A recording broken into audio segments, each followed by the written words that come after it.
साथियों नमस्कार, स्वागत है आपका अपने चैनल सक्सेस जंक्शन एक कदम सफलता की ओर में। और हम लेकर के आ गए आपके लिए एमपीपीएससी 2020 और 2021 की दृष्टि से अति महत्वपूर्ण आपका टॉपिक है जनवरी 2021 का करंट अफेयर एमसीक्यू के तौर पर।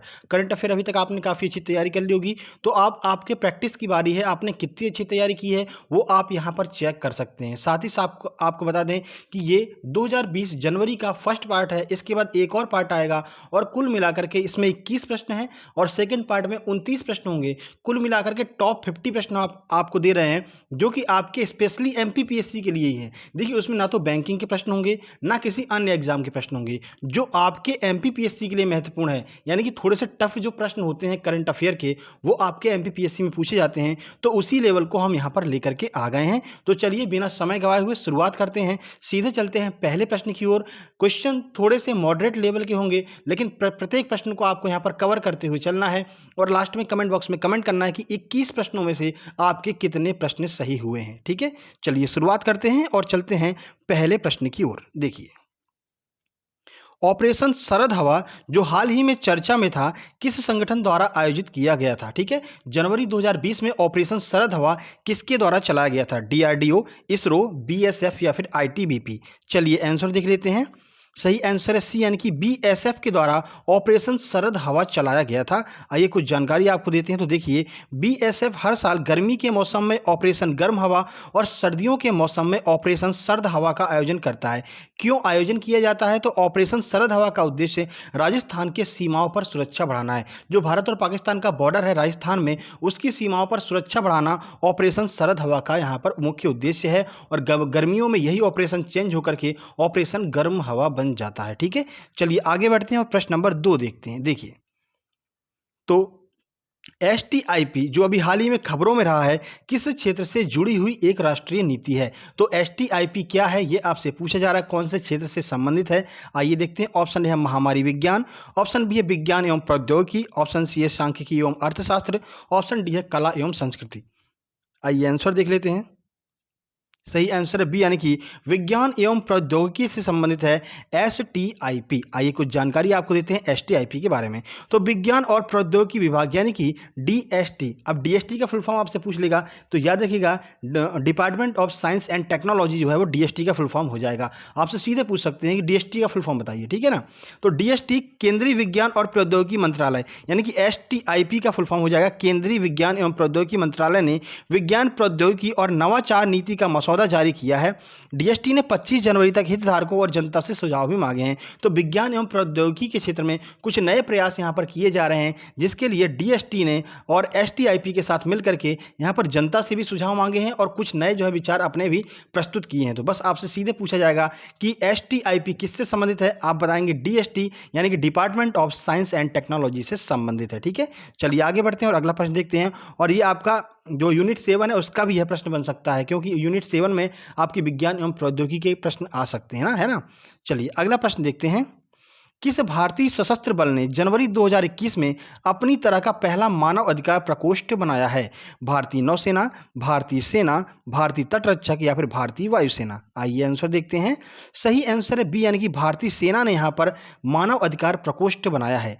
चलिए कुछ जानकारी आपको देते हैं। तो देखिए, भारतीय सेना ने इतिहास में पहली बार एक नया मानव अधिकार प्रकोष्ठ बनाया है। इसका उद्देश्य जम्मू कश्मीर और पूर्वोत्तर जैसे अक्षांश क्षेत्रों में अशांत होगा, यहाँ पर पूर्वोत्तर जैसे अशांत क्षेत्रों में कामकाज और पारदर्शिता ईमानदारी को प्रदान करना जो है इसका उद्देश्य है। किसका उद्देश्य? तो मानव अधिकार प्रकोष्ठ जो बनाया है। कौन कौन से क्षेत्र पर लागू होगा? तो जम्मू कश्मीर और जो नॉर्थ ईस्ट के यहाँ पर राज्य हैं, जैसे कि मणिपुर हो गया, ठीक है, तो इस साइड के जो राज्य हैं, मेघालय हो गया, तो इनमें क्या है, ये अशांत क्षेत्र माने जाते हैं। तो इन क्षेत्रों में कितनी ईमानदारी से कार्य किया जाएगा, इसके लिए यहाँ पर मानव अधिकार प्रकोष्ठ बनाया गया है। चलिए आगे बढ़ते हैं और अगला प्रश्न देखते हैं। जनवरी 2021 में किस देश ने मलाला यूसुफजई छात्रवृत्ति विधेयक पारित किया है? भारत, पाकिस्तान, अफगानिस्तान या फिर संयुक्त राज्य अमेरिका? अब देखिए, आपसे इंटरनेशनल करंट अफेयर भी पूछी जाती है आपके एमपीपीएससी में। हालांकि आपके एमपी पुलिस, एमपीएसआई में इतने ऊपर लेवल की इंटरनेशनल करंट अफेयर नहीं पूछी जाती है। इसीलिए हमने आपसे कहा है, हमने यहाँ पर इंटरनेशनल करंट अफेयर को भी कवर किया, क्योंकि ये वीडियो स्पेशली आपके एमपीपीएससी प्री एग्जाम को देखते हुए बनाया गया है, याद रखिएगा। ठीक है, चलिए आंसर देख लेते हैं। सही आंसर है डी यानी कि संयुक्त राज्य अमेरिका ने यहाँ पर मलाला यूसुफजई छात्रवृत्ति विधेयक पारित किया है। देखिए, तो अमेरिका ने हाल ही में मलाला यूसुफजई छात्रवृत्ति विधेयक पारित किया है। यह bill US agency for international development के लिए पाकिस्तानी महिलाओं को 50% छात्रवृत्ति देगा। ठीक है, तो अमेरिका के द्वारा यहाँ पर पाकिस्तान की महिलाओं को 50% छात्रवृत्ति दी जाएगी। उसके लिए मलाला यूसुफजई छात्रवृत्ति विधेयक पारित किया गया है। ठीक है, आगे बढ़ते हैं और अगला प्रश्न देखते हैं। समाचार में बना रहा फ्रेट बिजनेस डेवलपमेंट पोर्टल किस केंद्रीय मंत्रालय द्वारा लॉन्च किया गया है? ऑप्शन है वाणिज्य और उद्योग मंत्रालय, ऑप्शन बी है रेल मंत्रालय, ऑप्शन सी है कृषि एवं ग्रामीण विकास मंत्रालय, ऑप्शन डी है एमएसएमई मंत्रालय। आइए आंसर देखते हैं। ये भी जनवरी 2021 का प्रश्न है। सही आंसर है बी यानी कि रेल मंत्रालय के द्वारा यहाँ पर freight business development portal launch किया गया है। यूनिट 9 का प्रश्न ये बन सकता है आपके लिए। तो देखिए, केंद्रीय रेल मंत्री पीयूष गोयल ने हाल ही में freight business development portal launch किया है। पोर्टल का उद्देश्य क्या है? तो पोर्टल का उद्देश्य रसद प्रदाताओं के लिए लागत कम करना, आपूर्तिकर्ताओं के लिए ऑनलाइन ट्रैकिंग सुविधा प्रदान करना इसका मुख्य उद्देश्य है। जो आपकी ई कॉमर्स वाला चैप्टर होता है वहाँ पर यह प्रश्न बन करके आ सकता है। ठीक है ना, तो करंट अफेयर के प्रश्न हर एक एंगल से हम यहाँ पर क्लियर करते हुए चलेंगे। ठीक है, चलिए आगे बढ़ते हैं और अगला प्रश्न देखते हैं। India's 71 year test the journey to triumph in Australia नामक पुस्तक के लेखक कौन है? बहुत महत्वपूर्ण यह पुस्तक है। आइए देखते हैं इसके लेखक कौन है। रवि शास्त्री, सुनील गावस्कर, आर कौशिक या फिर संजय मांजरेकर। चलिए आंसर देख लेते हैं। सही आंसर है सी यानी कि आर कौशिक के द्वारा India's 71 year test the journey to triumph in Australia नामक पुस्तक लिखी गई है। चलिए कुछ जानकारी आपको देते हैं। तो देखिए, आपका पुस्तक का नाम हमने आपको बता दिया। शुभारंभ किसके द्वारा किया गया? तो याद रखिएगा, इसका शुभारंभ जो वर्तमान में भारतीय टीम के मुख्य कोच हैं रवि शास्त्री ने इसका शुभारंभ किया था। ठीक है, तो शुभारंभ रवि शास्त्री ने किया था। लिखा किसने है? आर कौशिक ने इसको लिखा है। आगे बढ़ते हैं, अगला प्रश्न देखते हैं। जनवरी 2021 में भारतीय रिजर्व बैंक द्वारा स्थापित शैक्षणिक सलाहकार परिषद के अध्यक्ष कौन बनाए गए हैं? BP Kanungo, R Gandhi, SN Viswanathan या फिर उर्जित पटेल। चलिए आंसर देखते हैं। आरबीआई का प्रश्न है, बैंकिंग वाला, तो पूछा जा सकता है। सही आंसर है सी यानी कि एनएस विश्वनाथन को यहाँ पर शैक्षणिक सलाहकार परिषद का अध्यक्ष बनाया गया है आरबीआई की।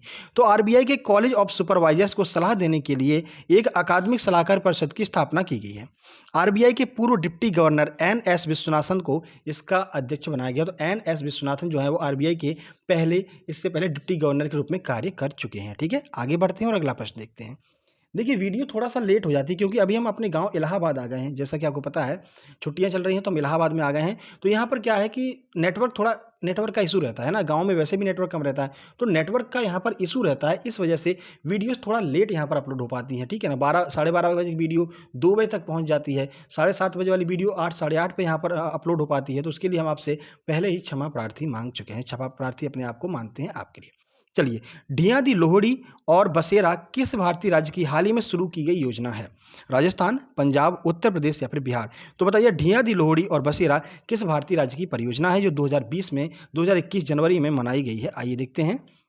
सही आंसर है बी यानी कि पंजाब की परियोजना है ढिया दी लोहड़ी और बसेरा। कुछ जानकारी आपको देते हैं। तो पंजाब के मुख्यमंत्री कैप्टन अमरिंदर सिंह ने राज्य के लिए कई कल्याणकारी योजनाओं की घोषणा की है। उन्होंने जनवरी महीने को ढिया दी लोहड़ी कार्यक्रम के माध्यम से बालिकाओं को समर्पित किया है। मुख्य उद्देश्य क्या है? तो मुफ्त में सैनिटरी पैड प्रदान करना। हाई स्कूल और इंटर की बच्चियों को मुफ्त में सैनिटरी पैड प्रदान करना ढिया दी लोहड़ी का यहाँ पर मुख्य उद्देश्य है। याद रखिएगा, पंजाब सरकार के द्वारा चालू की गई योजना है। ठीक है, आगे बढ़ते हैं। फतह 1 जिसका सफलतापूर्वक परीक्षण किया गया किस देश की स्वदेशी रॉकेट प्रणाली है? ठीक है, यह भी आपका इंटरनेशनल करंट अफेयर का प्रश्न है। संयुक्त अरब अमीरात, इजराइल, पाकिस्तान, अफगानिस्तान। आंसर देखते हैं। सही आंसर है सी यानी कि पाकिस्तान की ये जो रॉकेट प्रणाली है जिसका नाम है फतह 1। आइए देखते हैं। तो पाकिस्तानी स्वदेश में विकसित guided multi launch rocket system का सफलतापूर्वक परीक्षण यहाँ पर किया गया है। फतह 1 नाम का यह सिस्टम 140 किलोमीटर तक की दूरी के लक्ष्य को भेदने में सक्षम है। तो याद रखिएगा, फतह 1 किसका रॉकेट प्रणाली सिस्टम है? पाकिस्तान का रॉकेट प्रणाली सिस्टम है फतह 1। आगे बढ़ते हैं। देखिए, टीपीआर जिसका फुल फॉर्म हो जाएगा ट्रेड पॉलिसी रिव्यू, जिसने हाल ही में सुर्खियां बटोरी हैं, किस संगठन से जुड़ा हुआ है? ट्रेड पॉलिसी रिव्यू, विश्व बैंक, विश्व व्यापार संगठन, आईएमएफ या फिर एफएओ। आइए आंसर देखते हैं। सही आंसर है बी यानी कि विश्व व्यापार संगठन से जुड़ा हुआ है टीपीआर यानी कि trade policy review. Full form भी आपसे पूछा जा सकता है। तो व्यापारी नीति समीक्षा यानी कि टीपीआर विश्व व्यापार संगठन के तहत एक तंत्र है जिसमें इसके नियमों के अनुपालन में सुधार के लिए जांच की जाती है। ठीक है, तो विश्व व्यापार संगठन में जो भी नए नियम बनते हैं उसमें क्या क्या सुधार किया जाना है वो टीपीआर के अंतर्गत देखा जाता है। टीपीआर का फुल फॉर्म है ट्रेड पॉलिसी रिव्यू। आगे बढ़ते हैं और अगला प्रश्न देखते हैं। सैन फ्रांसिस्को और बेंगलुरु के बीच नॉन स्टॉप सेवा संचालित करने के लिए किस एयरलाइंस की सभी महिला चालक दल हैं? यानी कि एक ऐसी एयरलाइंस है जिसमें कि सभी जो चालक दल है वो सभी महिलाओं के द्वारा यहाँ पर संचालित किया गया है। कौन सी एयरलाइन है? आइए देखते हैं। इंडिगो, एयर इंडिया, विस्तारा या फिर स्पाइस जेट। आइए देखते हैं आंसर। सही आंसर है बी यानी कि एयर इंडिया के द्वारा यहाँ पर सैन फ्रांसिस्को और बेंगलुरु के बीच में एक नॉन स्टॉप सेवा संचालित की गई है जिसकी चालक दल में दोनों महिलाएं ही हैं। देखिए नाम। तो सैन फ्रांसिस्को बेंगलुरु पे एयर इंडिया की पहली नॉन स्टॉप उड़ान सेवा हाल ही में शुरू हुई।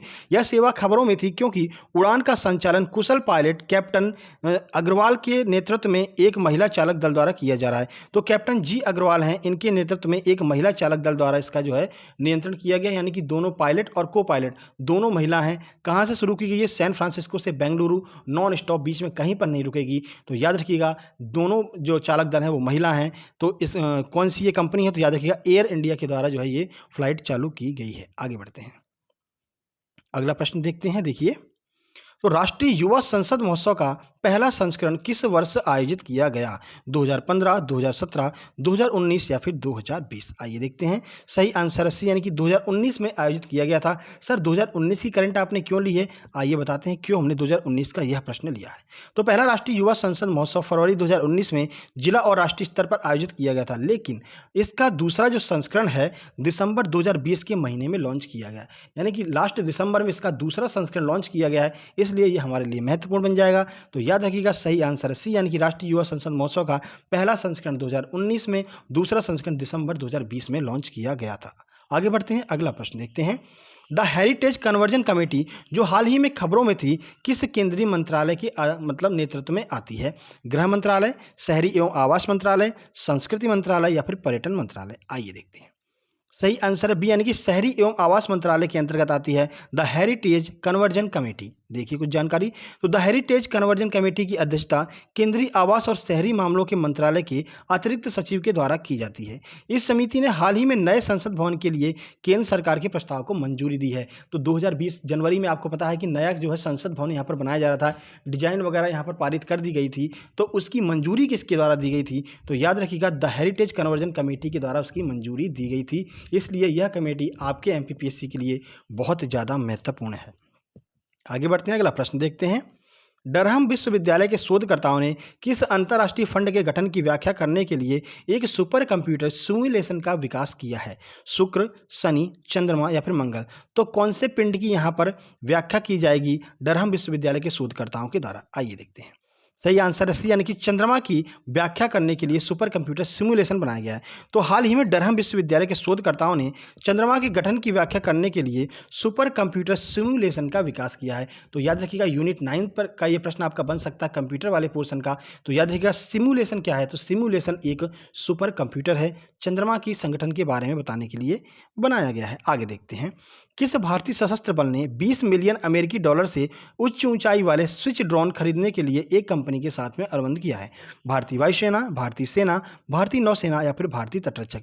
भारतीय सेना से तात्पर्य यहाँ पर भारतीय थल सेना से। ठीक है, देखिए सही आंसर है बी यानी कि भारतीय थल सेना के द्वारा यहाँ पर 20 मिलियन अमेरिकी डॉलर से उच्च ऊंचाई वाले स्विच ड्रोन को खरीदने की मंजूरी यहाँ पर प्रदान की गई है। देखिए तो भारतीय सेना ने स्विच मानव रहित हवाई वाहन जिसे यूएवी कहते हैं, और यूएवी जहाँ भी लिखाया जाए आपका दिमाग तुरंत जो यूएवी ड्रोन होता है ड्रोन की तरफ जाना चाहिए। यूएवी का मतलब है ड्रोन, ठीक है, अनमैन्ड एरिया व्हीकल इसका फुल फॉर्म होता है। देखिए तो उच्च ऊंचाई वाले संस्करण की खरीद के लिए आइडिया फोर्ज के साथ यहाँ पर अनुबंध पर हस्ताक्षर किए हैं। तो आइडिया फोर्ज कंपनी का नाम है। किसने हस्ताक्षर किए हैं? भारतीय थल सेना के द्वारा यहाँ पर अनुबंध किया गया है। आगे देखते हैं।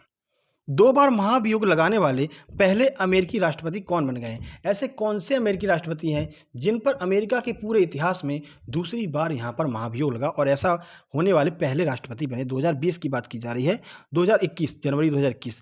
तो bill Clinton, Andrew Johnson, Donald Trump या फिर रोनाल्ड रीगन? आइए आंसर देखते हैं। सही आंसर है सी यानी कि डोनाल्ड ट्रंप के ऊपर यहाँ पर 2 बार महाभियोग चला गया और ऐसा पहली बार हुआ है? तो देखिए, United state house of representative ने कैपिटल बिल्डिंग में दंगों के बाद राष्ट्रपति डोनाल्ड ट्रंप पर महाभियोग चलाने के लिए मतदान किया। महाभियोग के इस दौर के बाद डोनाल्ड ट्रंप 2 बार महाभियोग का सामना करने वाले पहले अमेरिकी राष्ट्रपति बन गए हैं। बहुत महत्वपूर्ण प्रश्न आपके लिए बनेगा इंटरनेशनल करंट अफेयर से कि अमेरिका के इतिहास में लगातार दूसरी बार यहाँ पर महाभियोग का सामना करने वाले एकमात्र राष्ट्रपति कौन है? तो आपको आंसर लगाना है। आंसर क्या रहेगा? Donald Trump. क्यों? क्योंकि कैपिटल बिल्डिंग में दंगों के बाद जो कैपिटल बिल्डिंग में दंगे हुए थे उसका जिम्मेदार यहाँ पर डोनाल्ड ट्रंप को माना गया था। ठीक है, आगे बढ़ते हैं। तो पीएमकेवीवाई योजना किस मंत्रालय की योजना है? वित्त मंत्रालय, कृषि विभाग, रेल मंत्रालय या फिर कौशल विकास मंत्रालय? तो पीएमकेवीवाई किसकी योजना है? आइए देखते हैं। सही आंसर है डी, यानी कि कौशल विकास मंत्रालय की योजना है पीएमकेवीवाई। देखिए, तो प्रधानमंत्री कौशल विकास योजना पीएमकेवीवाई का फुल फॉर्म हो जाएगा। वर्ष 2015 में शुरू की गई थी और इसे केंद्रीय कौशल विकास मंत्रालय द्वारा लागू किया जाता है। योजना का तीसरा चरण हाल ही में शुरू किया गया है, जिसमें 2020-21 के मध्य 8 लाख उम्मीदवारों को प्रशिक्षण देना है यहाँ पर। ठीक है, तो 2020-21 में इसका तीसरा संस्करण लॉन्च किया गया है, इसलिए यह हमारे लिए महत्वपूर्ण है। 8 लाख लोगों को प्रशिक्षण देना है इस योजना के अंतर्गत, इसके तीसरे संस्करण के अंतर्गत। आगे बढ़ते हैं और अगला प्रश्न देखते हैं। कॉटन कॉरपोरेशन ऑफ इंडिया यानी कि सीसीआई किस केंद्रीय मंत्रालय के तहत एक मिनी रत्न कंपनी है? एमएसएमई मंत्रालय, कपड़ा मंत्रालय, वाणिज्य और उद्योग मंत्रालय, कृषि और ग्रामीण विकास मंत्रालय? आंसर की बात करें, सही आंसर है बी, यानी कि कपड़ा मंत्रालय के अंतर्गत आती है कॉटन कॉरपोरेशन ऑफ इंडिया। जैसा कि आपको पता ही है सीसीआई कॉटन है तो कॉटन तो कपड़ा में ही आएगा। तो भारतीय कपास निगम सीसीआई कपड़ा मंत्रालय के तहत एक सार्वजनिक क्षेत्र का उद्यम है। इसका मुख्यालय कहाँ पर है? तो याद रखिए, इसका मुख्यालय मुंबई, महाराष्ट्र में है। कंपनी ने मौजूदा कपास सीजन अक्टूबर 2020 के दौरान कम से कम 10 लाख गांठ कपास निर्यात करने की योजना बनाई है। तो याद रखिएगा, कपास को बोरी में नहीं, बंडल में नहीं, कपास को गांठ में नापा जाता है। ठीक है, चलिए 10 लाख गांठ का यहाँ पर लक्ष्य रखा है 2020 के दौरान सीसीआई ने। देखिए, जनवरी 2021 में केंद्रीय विज्ञान और प्रौद्योगिकी मंत्रालय द्वारा प्रबंधित ओटीटी चैनल ने अपने 2 साल पूरे किए हैं। इस ओटीटी चैनल का नाम क्या है? भारत प्रकाश, भारत विज्ञान, भारत विद्या या फिर भारत विज्ञान प्रसार? चलिए आंसर देखते हैं। सही आंसर है बी, यानी कि भारत विज्ञान नाम का ओटीटी चैनल है। देखिए, विज्ञान और प्रौद्योगिकी विभाग की एक स्वायत्त संगठन विज्ञान प्रसार द्वारा प्रबंधित ओटीटी का फुल फॉर्म पूछा जा सकता है। तो ओटीटी का फुल फॉर्म है ओवर द टॉप। ठीक है, तो ओवर द टॉप चैनल 2019 में लॉन्च किया गया था। ओटीटी चैनल इंडिया साइंस ने अपने डीटीएच लॉन्च के 2 साल पूरे कर लिए हैं। तो डायरेक्ट टू होम सर्विस यानी कि डीटीएच के माध्यम से यहाँ पर टीवी पर प्रसारण किया जा रहा था भारत विज्ञान चैनल का, जिसने अपने 2 साल यहाँ पर पूरे कर लिए हैं। तो महत्वपूर्ण है आपके लिए। आगे बढ़ते हैं और अगला प्रश्न देखते हैं।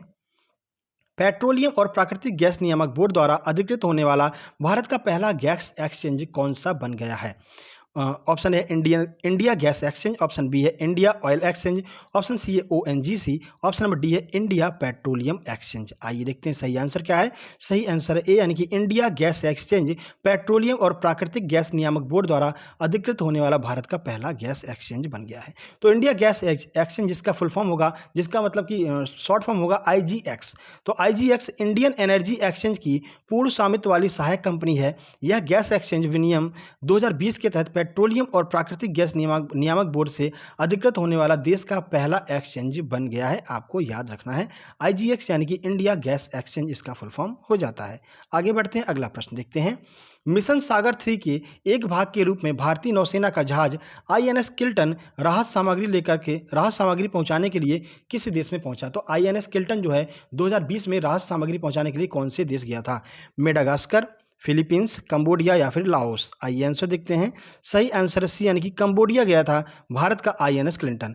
तो भारतीय नौसेना का जहाज आईएनएस क्लिंटन जनवरी 2021 में कंबोडिया के सिहोना क्यूले बंदरगाह पर बाढ़ प्रभावित लोगों के लिए 15 टन आपदा राहत सामग्री लेकर के पहुंचा था। तो कंबोडिया में बाढ़ आई थी, उसके लिए राहत सामग्री लेकर के भारत का नौसेना का एक जहाज जिसका नाम है आईएनएस क्लिंटन कंबोडिया गया हुआ था। याद रखिएगा, महत्वपूर्ण यह प्रश्न आपके लिए बन सकता है। तो आपके इस सीरीज के 21 प्रश्न चैप्टर 1 के यहाँ पर क्लियर होते हैं, यानी पार्ट 1 था। इसके बाद 29 प्रश्नों का पार्ट 2 आने वाला है और आपके महत्वपूर्ण जो जनवरी के मंथली क्वेश्चन है एमपीपीएससी की दृष्टि से आपके क्लियर हो जाएंगे। जैसे एमपी पुलिस का एग्जाम आएगा तो हम उसके लिए अलग से करंट अफेयर लेकर के आएंगे जनवरी की। ये स्पेशली एमपीपीएससी वालों के लिए है, गौर से याद रखिएगा, क्योंकि इसमें इंटरनेशनल करंट अफेयर को भी हमने कवर किया है। ठीक है, बाकी आपको बता दें साइबर सिक्योरिटी की वीडियो हम ऑलरेडी अपलोड कर चुके हैं और डेली करंट अफेयर की वीडियो भी हम आपके लिए लेकर के आते हैं। तो आज सुबह भी करंट अफेयर की वीडियो अपलोड कर दी गई है, करंट अफेयर जरूर देखिए, क्योंकि आपकी आगामी जो परीक्षाएं जैसे कि एमपीपीएससी 2021 उसके लिए महत्वपूर्ण है। अभी से ही करंट अफेयर को क्लियर करते हुए चलेंगे। देखिए ये जो प्रश्न है इसको हम पहले करंट अफेयर में करा चुके हैं, लेकिन आपने वो वीडियो नहीं देखी है 2021 जनवरी वाली। अब क्या है, आपने डेली वीडियो तो देखी नहीं, तो इसलिए हम आपके लिए मंथली वीडियो लेकर के आए हैं। क्यों? क्योंकि आपका एमपीपीएससी 2020 आपके सामने आ चुका है, लेकिन जो हम डेली वीडियो यहाँ पर लेकर के चलते हैं उसको डेली बेस पर क्लियर किया कीजिए। उससे क्या होगा कि आपको एमपीपीएससी 2021 के लिए परेशान नहीं होगा, क्योंकि उसमें आपके लिए एमपी करंट अफेयर को कवर करते हैं, स्पोर्ट्स जीके कवर करते हैं, स्टैटिक कवर करते हैं, डेली करंट अफेयर कवर करते हैं और रोज एक अवार्ड को भी कवर करते हैं। आज हमने यहाँ पर महाराष्ट्र भूषण अवार्ड को कवर किया है, तो जरूर देखिएगा, क्योंकि आपके लिए महत्वपूर्ण है महाराष्ट्र भूषण अवार्ड 2020 जो कि मार्च 2021 में प्रदान किया गया था। ठीक है, बाकी पीडीएफ के लिए आप हमारा टेलीग्राम चैनल भी ज्वाइन कर सकते हैं। सक्सेस जंक्शन से सर्च करेंगे तो आपको टेलीग्राम ऐप पर देखने को मिल जाएगा। ये वीडियो पसंद आई, वीडियो को लाइक कीजिए, दोस्तों के पास शेयर कीजिए, चैनल को सब्सक्राइब करके नोटिफिकेशन बेल जरूर दबा लीजिए, क्योंकि रोज सुबह 7:30 बजे करंट अफेयर और दोपहर में 12:30 या 1 बजे के समथिंग हम आपके लिए ये वीडियो लेकर के आते हैं। जल्द ही मिलते हैं एक नई वीडियो में, तब तक के लिए नमस्कार, धन्यवाद।